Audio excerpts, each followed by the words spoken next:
how's it going?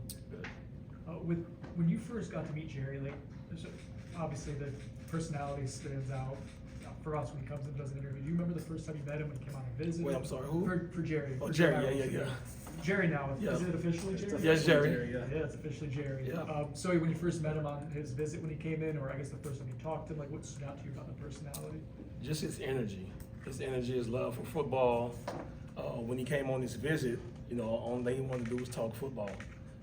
He didn't worry about his living arrangements, where he was gonna stay.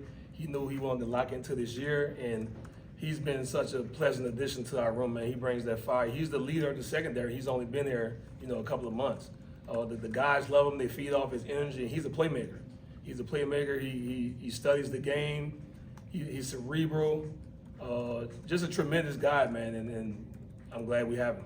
How impressive is it that in that short period of time he's captivated the attention of his teammates like that? Yeah, it's rare. It's rare because some guys just try to feel their way through it and not knowing how a teammate's gonna react. But he came in from day one, man, with his energy. I think it's infectious. If it was in a bad way, I don't think guys would gravitate to him. But it's all positive energy, and like I said, he's a playmaker. It'll be one thing if he's out there not doing his job and not making plays, but he brings the energy and he makes plays, so guys respect that. The last few years, you guys have had a pretty set starting two outside corners. Is that competition still going on? How many guys are involved competing to be in the? Yeah, it's a competition every day.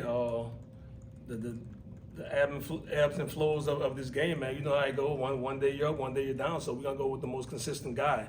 And we have guys who played some ball, but we only have a combined 8 starts in the secondary room.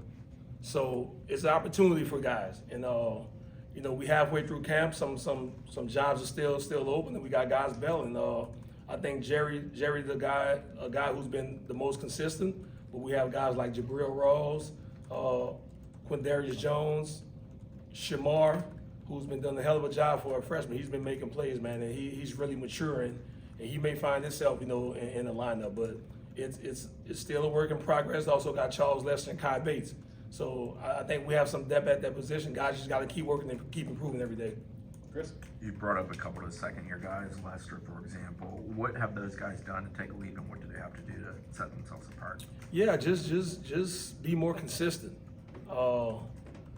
In this defense, the corner's gonna have to tackle, and we want guys that's gonna go out there and set edges and make tackles in the open field, while also making plays on the football. So those guys just got to continue to improve, get healthy, take care of their bodies, because they have the talent to do it. It's just the little things, the little nuances of the position that's going to help them, achieve what they want to. You brought up physicality there. Is that what's helped Shamar kind of make an early impression? Is he's being willingly Yeah, one thing he physical? showed, he's not scared. He's not scared, and the days of being a cover corner are over where you have to do it all, especially in college football, because teams are going to condense the formations, crack the safeties, and make the corners tackle. And we know that, and we work on it every day. And I think for the most part, we've done a good job at it, but we got to continue to be physical throughout camp.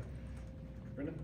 With Shamar, you mentioned maturity. I guess what has kind of clicked for him in that regard? Oh, just time management. You know how it is when you're a true freshman, you're on the college campus.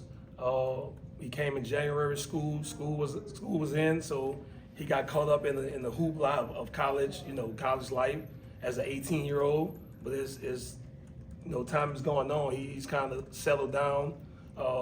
He's in the building at 5 o'clock every morning. He gives the whole group a wake-up call. I just think the maturity and the knowing that he has a chance to help us this year.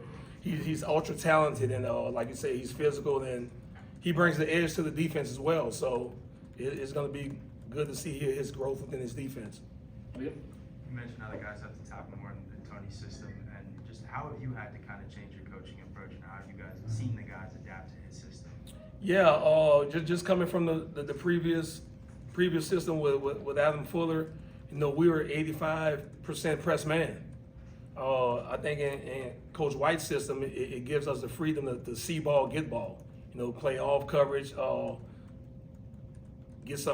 be able to jump routes, just having vision on the quarterback, which in gonna enable us to make more plays on the ball. So it's a combination of a lot of things. You know, he's thrown a lot of things at the kids, and I think they picked it up well. The thing I'm impressed with is, you know, we're not having many mental errors in the back end.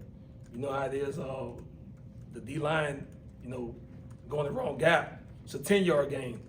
We mess up on the back end, it's a touchdown. And I preach that to those guys every day, so we gotta be on point. We have to be elite communicators back there, and for the most part, I think we have. Aslan?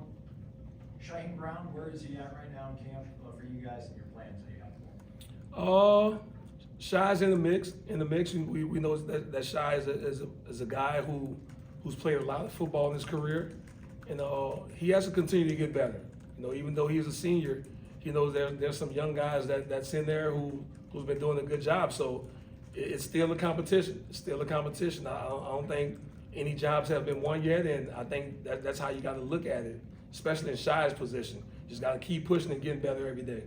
At that position, it sounds like the coach, everybody's been talking to KJ a lot and Ashlyn, and have you seen those guys just settle into this scheme?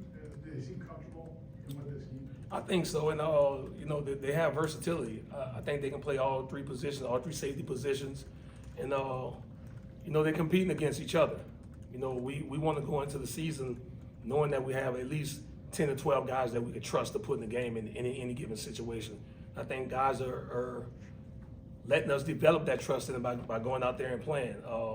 Like I said, it's great competition. Iron sharpens iron, and you know, they're good friends off the field, and you know, they're competing against each other. So that's what you want in camp. Brendan?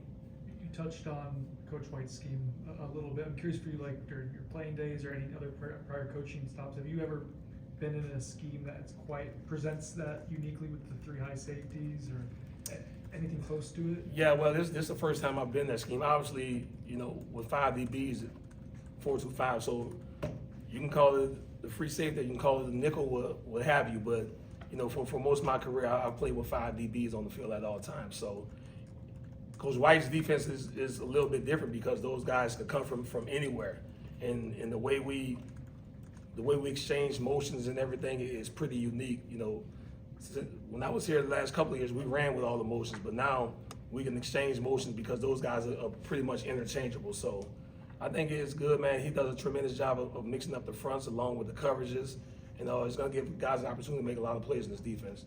When they are kind of trading off on emotion, I would imagine that the secondary has to have interchanging skill sets to Absolutely. Can you just kind of elaborate like on what that looks like, how you guys have tried to put guys in position who might have different skill sets? Like doing any part, you know, of the game, like one of those safeties may have to cover a slot receiver.